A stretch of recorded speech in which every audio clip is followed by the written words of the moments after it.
The clearest way into the universe is through a forest wilderness. With those words from John Muir, we welcome you to Live Oak Unitarian Universalist Congregation of Goleta. My name is John Fennessy, and I will be your worship associate today, assisting Jonathan Young and Skyelar Peterson with Wild at Heart, celebrating Artemis. A special welcome for Skyelar. To our pulpit this morning, Skyelar is our ministerial intern this month as part of his studies at Cherry Hill Seminary. Welcome to this house of memory and celebration. We're going to be taking a look at Greek mythology, one of the great stories, one of the great figures, the goddess Artemis. So there's an allusion to that in my opening words here. Before the trail begins, before the first footfall presses meaning into soil, before we remember who we are supposed to be, there is a hush, a sacred pause, where something older than language waits for us to arrive. O spirit of the open sky, of the untamed hillside, of wind threading pine needles into quiet music, be with us now. Artemis, goddess of the wild places, walker of moonlit paths and shadowed groves, you who know the language of hoof and feather, of instinct and stillness, call us back. Call us away from the noise that forgets us, toward a deeper rhythm that remembers. Let us feel again the pulse beneath the surface, in root, in river, in breath, the quiet knowing that we belong, not above the world, but within it. For we too are creatures of threshold, standing between what has been and what longs to emerge. We too carry forests within us, dense with memory, alive with possibility, waiting for light to find the clearing. And if we are very still, if we listen without rushing to interpret, we may hear it. The soft tread at the edge of awareness, the presence that does not need to announce itself, the wild, unbroken voice within, whispering, come as you are, come as you have been, come as you are becoming. Beloveds, before the trail begins, let us enter the forest.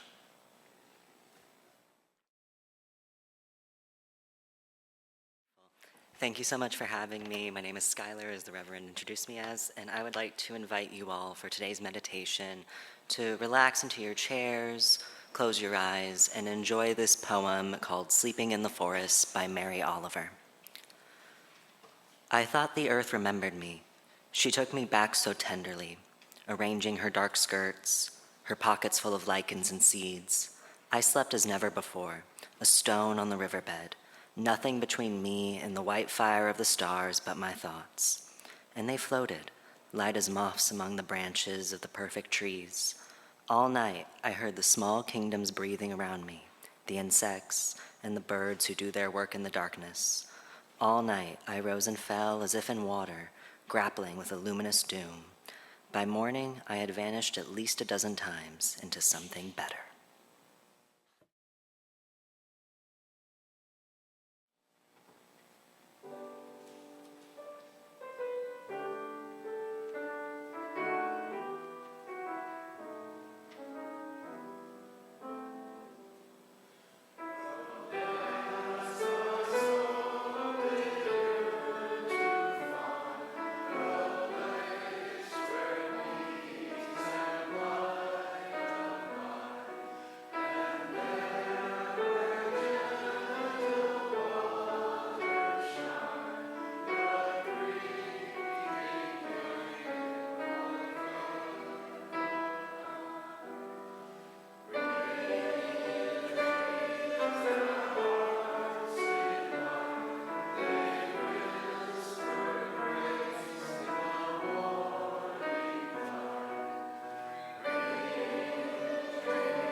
Welcome, beloved companions on the path, gatherers of meaning, walkers between worlds, visitors to this clearing where the known and the mystery lean close together.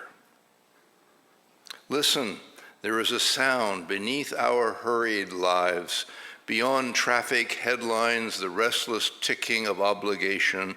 It is the sound of wind through pines, a creek teaching stones how to sing, the soft, deliberate footfall of a deer who trusts the silence. This is where the goddess Artemis lives, in the wild threshold, where the meadow yields to forest, where twilight refuses to choose between day and night, where something in us remembers we were never meant to be entirely domesticated. And if you have ever walked in the forest and felt just for a moment that you were being watched, not judged, but greeted, known, then you have already stood in the presence of Artemis. 2 weeks ago, Anne and I went to Yosemite, saw the sights, told stories about what the place was like years ago. I remember the original firefall, actual fire falling, a few waves, yeah. Both of us did a lot of camping there in our childhood. Camping is where you spend a small fortune to live like a homeless person. One time I tried to buy a camouflage tent, but they're really hard to find. Looked into there is something called camping insurance, but apparently if someone steals our tent in the middle of the night, we're no longer covered.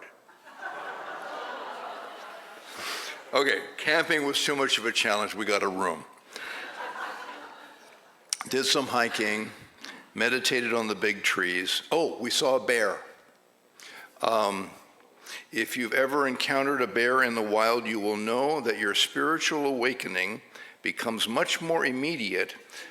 There is nothing like realizing you are not the top of the food chain. It tends to inspire humility, prayer, and rapid self-reflection. Anyway, Artemis teaches quickly. She is the goddess of the wild forest, of animals who belong only to themselves, of sacred spaces no map could fully hold. She walks with those who step beyond the paved road into the older world, the one that formed us. And she asks us a question. What part of your soul have you fenced off that still longs to run free? It is now my pleasure to say a few words about our ministerial intern, Skyelar Peterson. He is a graduate of UCSB in linguistics and religious studies. He conducts online worship in the Hellenic tradition in an online temple he formed. He's the author of a book on polytheistic hymns. And as mentioned, he is in the process of qualifying for ordination through the Cherry Hill Seminary in Columbia, South Carolina. The soon-to-be Reverend Skyelar Peterson. So whether or not someone is a theist, let alone a believer in polytheistic pantheons, the symbolism and lessons found in Greek mythology and the Hellenic customs have a long-standing relevance to human life, touching on themes that some would consider universal to global mythologies. The American scholar Joseph Campbell stated that mythology serves 4 functions: mysticism, cosmology, sociology, and pedagogy. Ultimately, what inspires us, what shapes us, what supports us, and what teaches us. And contrary to popular beliefs about Artemis, a goddess whom most would assume is staunchly associated with only women and children, her myths and symbologies can teach lessons to everyone. This week, on Friday, May 22nd, according to some reconstructed ancient Greek calendars, the festival of Thargelia would be occurring. This springtime festival was a joyous celebration where we commemorated the births of the twin deities, Artemis and Apollo. It was their birthday on Friday. It was a time of purification where people feasted on spring crops, fresh bread, grain stew, and sung hymns and choral contests, all to appease the twin deities so that they would stave off the heat of summer a little while longer so that they can continue to enjoy spring's growth and abundance. This was also a coming-of-age day for Greek children. They believed that Artemis and Apollo watched over all children equally, but once they hit puberty, supposedly Artemis was going to take over for watching over the young girls, while Apollo would take over to watch the young boys. It is apparent that an imagined divide between the genders has existed in the human psyche for thousands of years, baked into these ancient mythologies which continue to influence our current social norms, attitudes, and even political legislation. On the surface, Artemis and Apollo do seem to support this notion. We had Artemis who ruled the wilderness and feminine nature, while Apollo stood for the boys and the so-called respectable arts of medicine and music. Even today, the American medical colleges states that women make up only a third of all healthcare physicians, so these divides continue to have a negative impact on people. And perhaps even more dire, in 2026 thus far, 48 anti-transgender bills have already passed, including one in Kansas that stripped transgender drivers of their licenses. But even outside of the office and courtrooms, the effects of this divide impact everyone.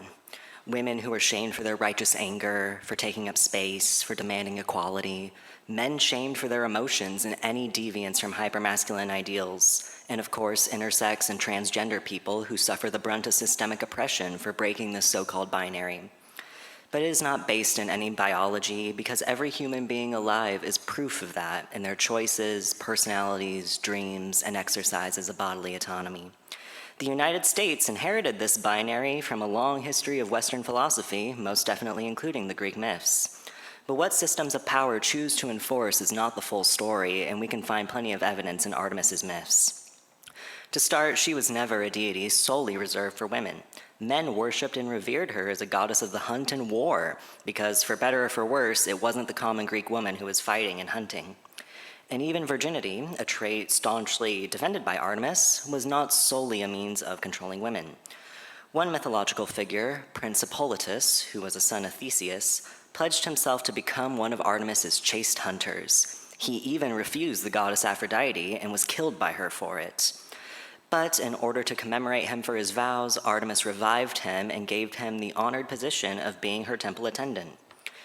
Within Artemis, we can find the best and worst of all people, and she had many names to reflect this. She is Artemis Phereia, the aggressive and wild animal who people fear, while also being Artemis Agrotera, the brave hunter who slays beasts with cunning and composure. And despite being a hunter, she is also Artemis Aletheia, pledged to nurture and protect children, one of the deities called upon to assist mothers during their painful labors. But she is also Artemis Kori, the innocence of children themselves, as the holiday of Thargelia reminds us of. Within Artemis, women and feminine people can find permission to let themselves feel rage and wrath, to fight back for what they need and want. Artemis affirms that such aggression does not detract from one's femininity, but it safeguards and strengthens it. And though Artemis is the hunter who provides, which is an ideal that men in antiquity and today have long strived to achieve, she is still the wilderness itself. And within that, you can find the reminder that it is okay to simply live as one is, with emotions, softness, and a free spirit that isn't always trying to prove one's might. Considering all her contradictory natures, it must be that Artemis cannot be solely defined as one end of any given binary. Perhaps contradictory isn't the right word, but complementary is. For if Artemis is both hunter and nurturer, mother and child, masculine and feminine, she can represent a sacred marriage that unites all part of ourselves that may feel at odds. She can serve as the guide through murky areas of life, allowing us to explore those in-between spaces of the human experience. Because to allow yourself to exist in shades of gray, to walk freely across this imagined line, is a radical healing of the restrictions of today's political and social norms. How often do we find ourselves doubting our gut instincts and repressing those true feelings? How much suffering could be eliminated from our families and communities if daughters were not afraid to speak out against mistreatment, if sons knew it was okay to ask for help before it was too late, and if all our children knew that no matter their gender expressions or identities, they would be respected and safe. So whether or not you choose to believe in Artemis as a deity, the lessons found in her theology should encourage us all to truly let ourselves be wild at heart and to reject the notions of so-called binaries. In nature, lionesses are the ones chasing off males who would otherwise harm their cubs, and male birds are the ones accentuating their own beauty to impress others. By reminding ourselves that humans are just as much a part of the earth and nature as lions and birds, and by embracing the symbologies of Artemis who rules the wild, we can better remember that the patriarchy is only an illusion and need not stifle our innermost desires. Evaluating these preconceived gender notions is vital not only for political liberation, but just for one's own personal fulfillment. Every person deserves to feel comfort with the full breadth of human internality. And Artemis also serves to remind us of the consequences should we fail to evaluate our own relationship to these opposites. During the Thargelia festival, as I said, Artemis assisted her brother Apollo with helping the youth of Greece transition from childhood to young adulthood. We too must grow from the ideas of our youth about gender and enter into a more complex, humane, and compassionate ideology, lest we find ourselves stuck in the trappings of an older and more harmful dichotomy.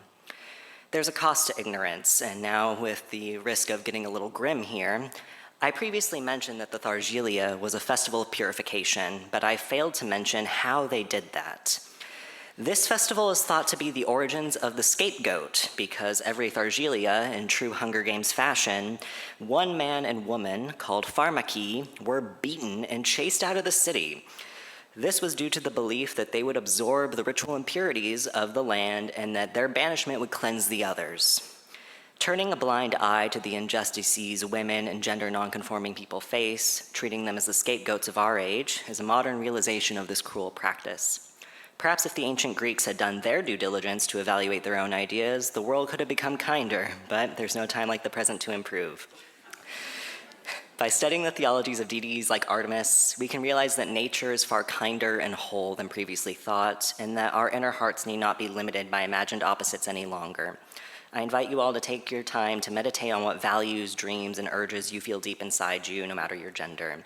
And to remember that you're a part of your own ecosystem, and that you're allowed to feel content where you are on earth and in your body, for it is yours to rule as Artemis rules the wild. Thank you. So, in honor of Artemis, let us savor the thought of being in the forest. Artemis moving lightly between shadow and moonlight, carrying her bow as awareness. The mythic stories tell us she has the skills of a warrior. They also tell us she protects the vulnerable. Artemis defends her area of the forest, the sacred grove, and is fierce about it. This would suggest there are places within ourselves not to be trespassed. In psychological language, these are protected zones of vulnerability that require conscious boundaries. Artemis is Psyche's guardian of dignity. A practical translation: you are allowed to say no. You are allowed to protect your inner life. You are allowed to choose who enters your sacred space. And yes, this includes saying no to that one overly enthusiastic friend who insists that camping builds character, but themselves can't actually zip a tent properly. We've all had enough character building for one lifetime. Now, Artemis hunts, but what does she pursue? In symbolic language, the hunt becomes the search for what has been exiled or forgotten within us. We abandon instincts, we silence intuitions, we learn to distrust that quiet voice that says, something about this is not right. Artemis restores that voice. Her arrow flies straight because it does not hesitate. Psychologically, she represents autonomy, self-sufficiency, rooted in an inner compass. Spiritually, she reminds us intuition is ancient. in the sustaining sense. And when we trust it, we become capable of moving through life with more clarity instead of second-guessing ourselves so much. Artemis lingers at the edge of forests, symbolically speaking, at the margins of life stages, in the uneasy spaces where identities dissolve and reform. We all pass through these places, leaving one version of ourselves behind, entering a role we do not yet understand, letting go of certainty without guarantees of what will follow. The mythic stories do not promise comfort. They offer companionship. Artemis stands at that edge and teaches, uncertainty is not failure, it is formation. If you ever have stood in a life transition thinking, I don't know who I am anymore, you are probably precisely where transformation happens. Also worth noting, this is the moment when many people decide to buy hiking gear, even though they have no idea how to use it. Artemis refuses to collapse into a single category. Philosophically, she invites us beyond rigid thinking. The human tendency to sort experience into boxes can limit our understanding of reality itself. Artemis holds together seemingly separate qualities and reveals a broader field of being. In psychological terms, this is the process of integrating all the parts of the inner life. This is also deeply consonant with UU values. Our affirmation, for example, of the inherent worth and dignity of every person includes the many dimensions within each person. Identity is not about consistency. The inner life is a complicated team effort. I'm fond of the famous quote from Walt Whitman, "Do I contradict myself? Very well, then. I contradict myself. I am large. I contain multitudes." Finally, Artemis draws nourishment directly from the wild. She does not endlessly seek approval in order to exist. She represents our grounded, steady presence. Abundance is not something we have to chase. It is something we can enter.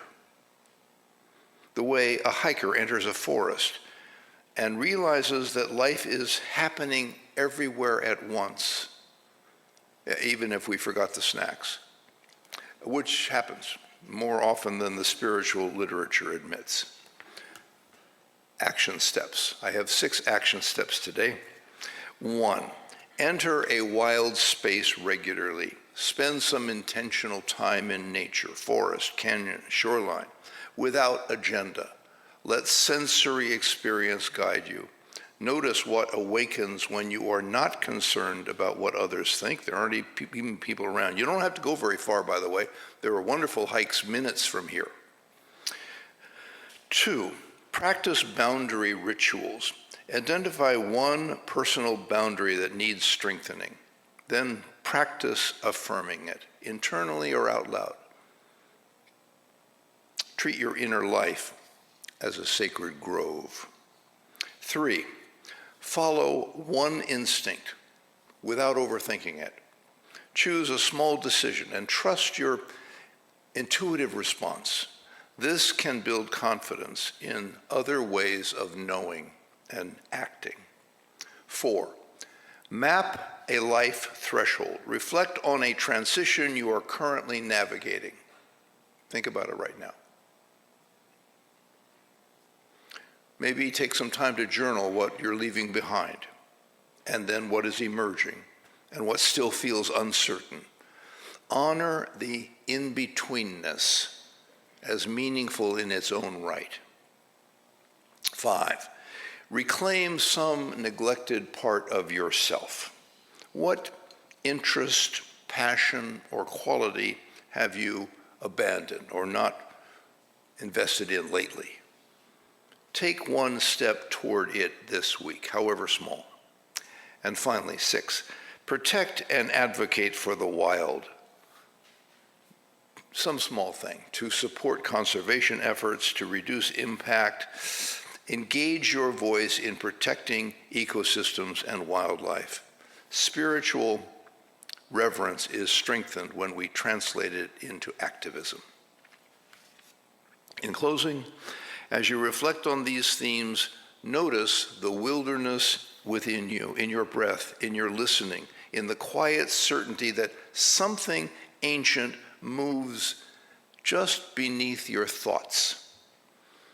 Walk as one who belongs to the earth, to instinct, to a wisdom older than language.